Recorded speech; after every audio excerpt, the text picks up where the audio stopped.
Welcome back, ladies and gentlemen. BTM here, bringing you match number 66 in my Age of Empires 3 series. We have a Portuguese mirror on the Great Lakes. It's an exciting and fun match. We're both the same skill level in the game, at least according to the ESO ranking system. So it should be a fair, fun game, not to mention a fun map. I really love the Great Lakes. Now, we need to start immediately considering some things in terms of strategy if we're going to beat a Portuguese mirror. Obviously, if you're playing a mirror of any sort, the two civilizations facing each other are exactly the same. So what you need to do is you need to go with the unit combination or the unit combo that will give you the greatest chance to win against the greatest possibility of his units. And for me, playing Portuguese, I have to say I think it would be Musketeers being the best. You could probably make a case for crossbowmen and pikemen, but that would be decimated by Hussar, and I don't think it'd be wise. I think Musketeer would be a better choice, considering it'd fare better against Hussar. It would also fare decently against other strategies, and it's not hard to shift from Musketeer to crossbowmen. So I think crossbowmen or Musketeers are a great choice here, and part of the reason why is because the biggest thing that Portuguese players like to do is they like to fast fortress, and they like to use cavalry, specifically dragoons. So I really kind of picked Musketeers in terms of my main initial unit here in order to protect myself from expecting some kind of fast fortress or the other, and I decided to attack in the colonial age rather than go to the fortress age, assuming that that was too valuable. And notice the derp herding. First I herded the deer away from my town center, but they ran away, and then there I tried to herd the deer closer again, and they ran away. But as you can see here, I'm just scouting around my town center. I'm using my spyglass to really get me an advantage to explore on the other side, so it's as if my explorer was in two places at once. Not to mention I grabbed a 40 wood treasure. However, my opponent will grab a Coureur de Bois treasure either shortly or already has, and that will be a game changer. Unfortunately, Coureur de Bois has a better gathering rate than a normal villager, and is very more durable. More durable. Mr. YouTube commentary man, speaking good English, not so much, but we are going to herd this herd back to us, and we're going to focus on getting to the colonial age. My first card, of course, will be Furrier, and I know there was a lot of debate. People said Eco-Theory or Furrier, Eco-Theory or Furrier, but every game I played with it, Furrier has paid off tremendously for me. I even think with other civilizations, I'm going to send Furrier over Eco-Theory first. The reason being, if you're going with a primarily food-based bonus, it makes more sense to send Furrier 15% bonus to hunts, 20% to berry bushes, as opposed to a 10% to everything from Eco-Theory. But considering that the mass majority of your villagers are on food, it just makes more sense to do it this way. Not to mention, it might help you age up slightly faster, kind of gets rid of that latency period between getting your set amount of villagers you want, let's say whether it's 14 or 15, and of course hitting the colonial age and being able to click that precious and lovely age up button. Not to mention, it also helps you get to the fortress age faster since you have a surplus of food, and generally that's what you're lacking when you're trying to push to the fortress age, because you're pumping out units and you're trying to get to the next age. Well, working on food definitely helps, and I was really kind of like, oh, okay, interesting jack choice here. It wasn't at all what I would have expected from him, and his home city level was, I think, equivalent to mine. I don't remember off the top of my head, but wasn't like I walked in there and noticed, level 10 home city. So I guess his card choice kind of, not to put him down, but I guess it reflected a lack of confidence in his playing style, because generally the principle between cards is you send the easier or more basic, like resource cards, earlier in the game to kind of crutch yourself, and then the better you get, the more unit upgrade cards you send relative to rather just one-time resources or units. Granted, it doesn't mean you get rid of all units or resources, it just means in general you can move beyond that.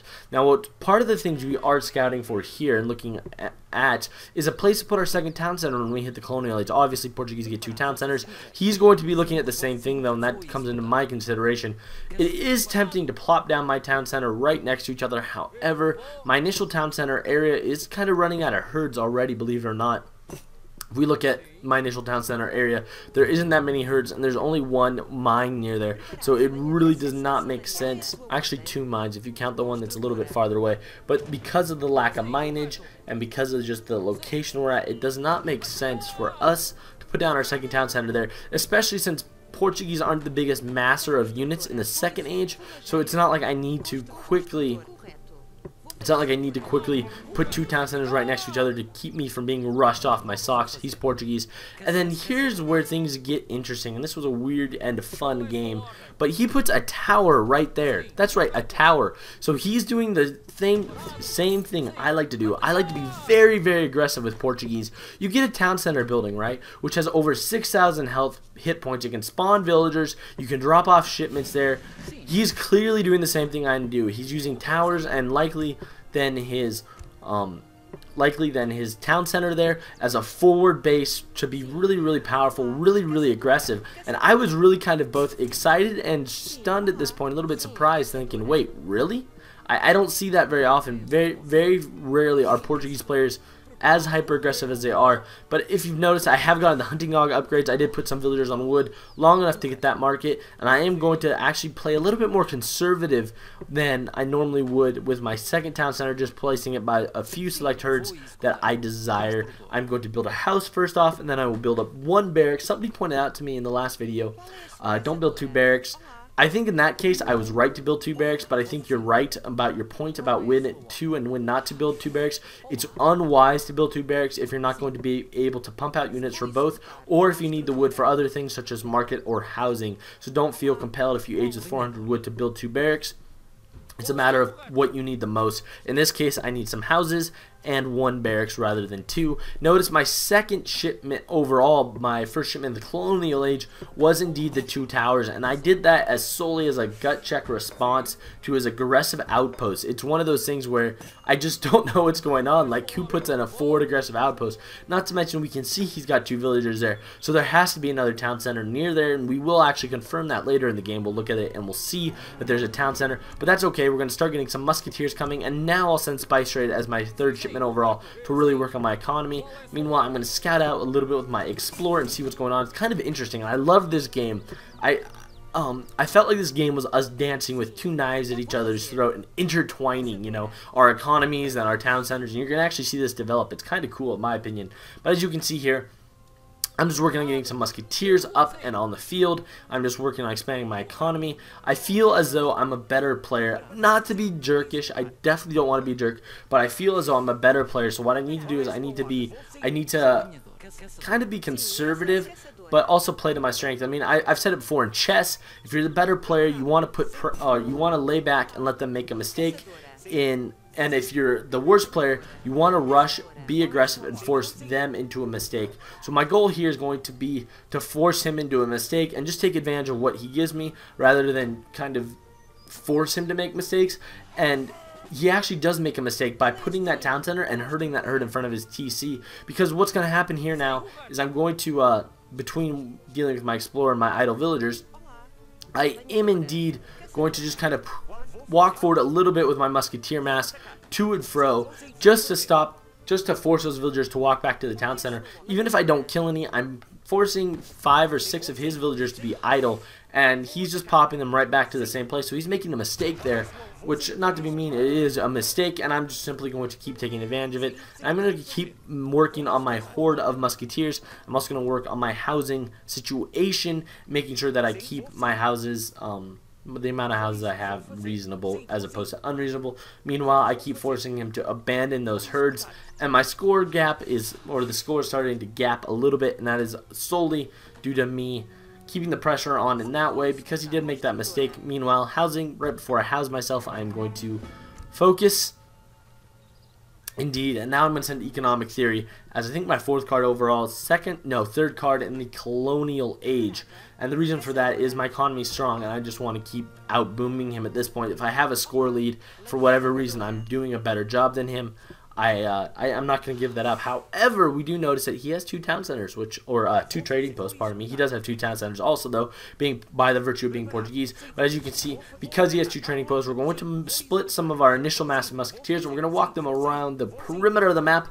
Hopefully, we'll pop in somewhere, kill a bunch of villagers. Meanwhile, what we're going to do is we're going to shoot at these villagers building a tower, and he's being really, really aggressive with his tower placement, which kind of surprises me, to be honest. I'm not quite sure what's going on. It seems like it contradicts itself to be a very, very aggressive with tower deployment of that caliber. If you're going purely with a fast fortress, you really shouldn't be investing the time to gather the wood.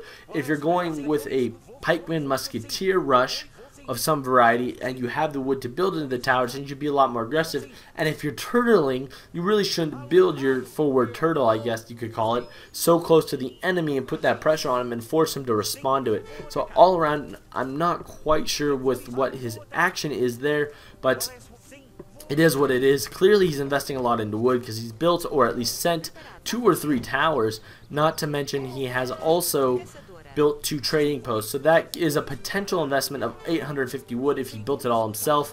If he sent the 2 towers, which it wasn't possible for him to have sent the first tower, so knowing that he built 2 trading posts and built at least one of the towers on his own, that's at least what, 400 plus 250, that's 650 wood of his invested into these buildings. So he's clearly putting a lot of effort into wood production, and wood doesn't gather as fast as other resources, so it's kind of foolish if you're not going to put, it's kind of foolish to put that much pressure in a place where you're not going to take advantage of it, or it's kind of foolish to invest that much infrastructure in a place where it's going to force me to respond if you're not going to be able to defend it. But I'm going to do the same thing with the next batch of musketeers as I did with the last one. I'm going to walk them around and take advantage of the locale I have. As I notice here, I'm like, wait a minute, I have a lot of resources, I'm close to aging, so I'm going to look to hit the fortress age and improve on the type of units and the caliber of units I have. Type and caliber are 2 fancy ways to say the same thing. Actually, maybe not. Type of units could be just straight up different types, whereas caliber could be better units. But as you can see here, I'm going to be able to destroy this tower, and that means he lost that wood investment in the tower that he was building.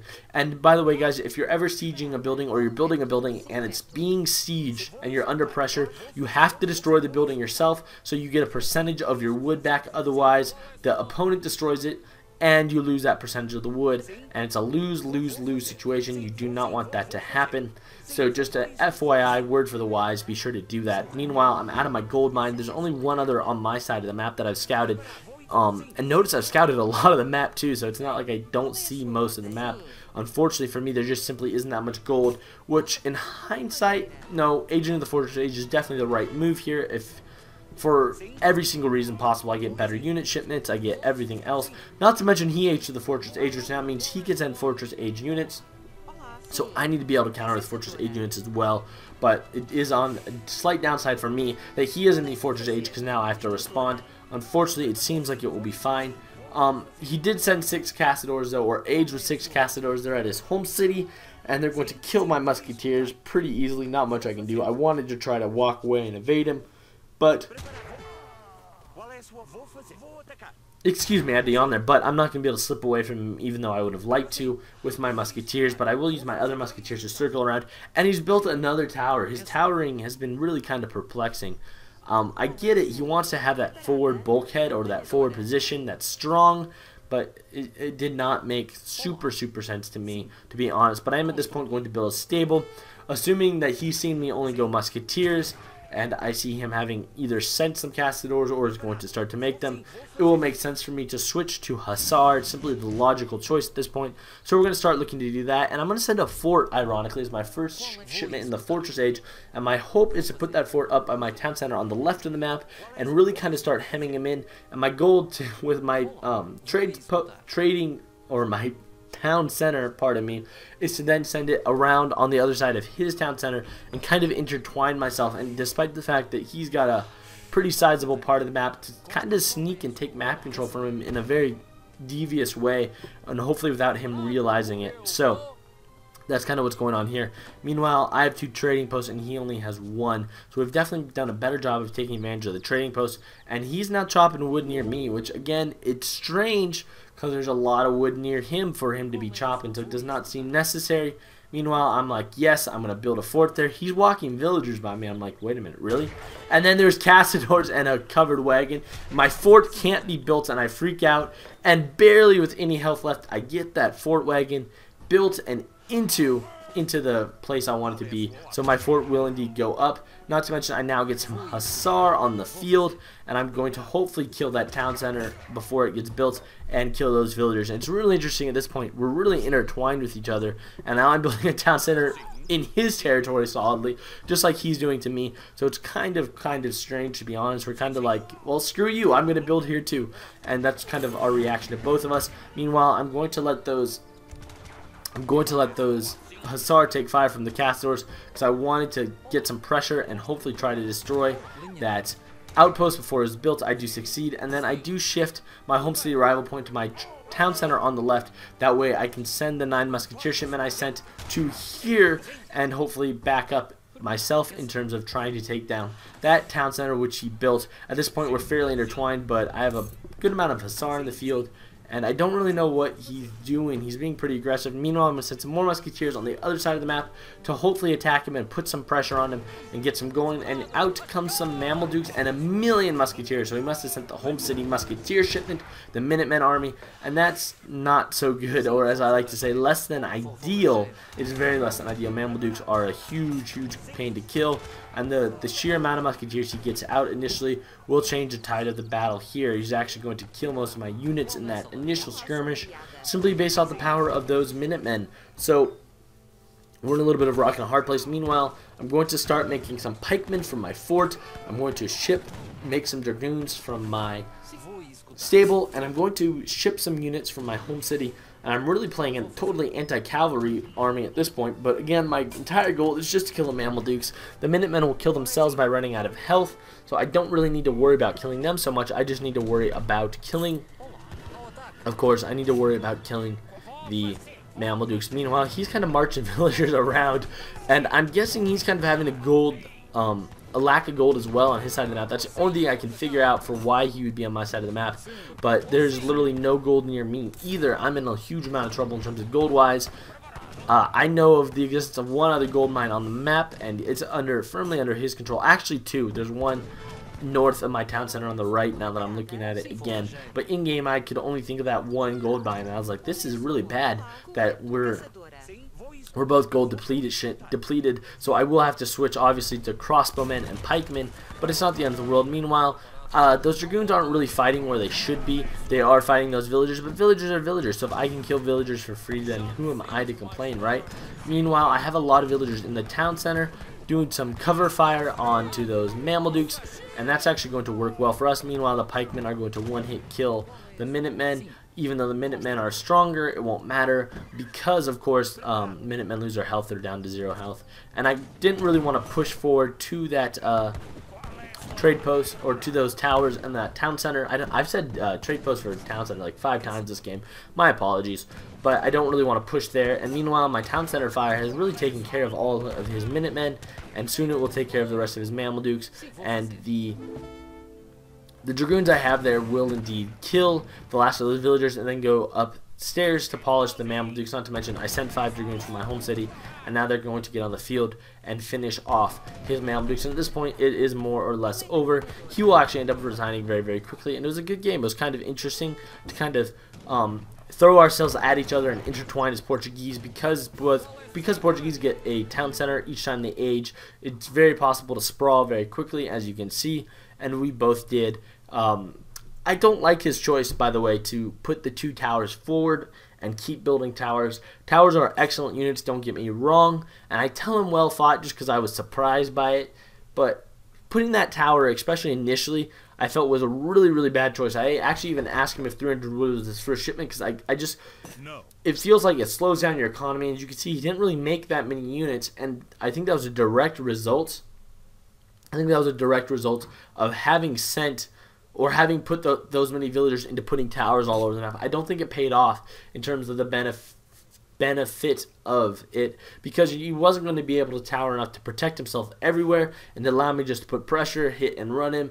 And at that point, the tower is really just kind of to be a check down option or a defensive option. It's not really meant kind of substitute for military pressure. Do you know what I mean? Like, if he's gathering a herd by a tower and I march some troops by his tower, I'll force him to pop in the tower. I back off. He pops out. I back in. He pops in. You know what I mean? So at the end of the day, he's really just wasting time. My economy's going strong. Whereas if you use a tower to protect yourself like I did, or you use a tower just to kind of be a one-time emergency option while mostly maintaining military production, keeping pressure on that way, you're in good shape. But using the tower to substitute for military pressure, I think is kind of foolish. As you can see, though, he killed a lot of units with his towers, but he didn't really get the advantage or the drop on me. Most of the reason why I think he killed a lot of units was his Minutemen spam by his town center with a bunch of villagers inside his TC to have some cover fire for him. I just don't think it was wise to go pro towers. I think if he had gone a simple crossbowman rush, I at least initially would have been in trouble having gone musketeers, but I wasn't expecting him to go crossbowmen, and I got lucky there. I guess if he had gone crossbowmen, I would have been in more trouble. In fact, looking back at it in hindsight, crossbowmen, pikemen would have been a smarter choice. I would have had the exact same effect and been victorious. Although, with that being said, I would have been in a lot of trouble when those Mamelukes popped out if I had been massing pikemen everywhere. But it's not the end of the world. It works out. And by the way, one last benefit I would like to point out of having gone musketeers was it meant I had a surplus of gold, which allowed me to shift to hussar and then even dragoon easily. Whereas shifting from crossbowmen can be kind of hard because you don't have that stockpile of gold going.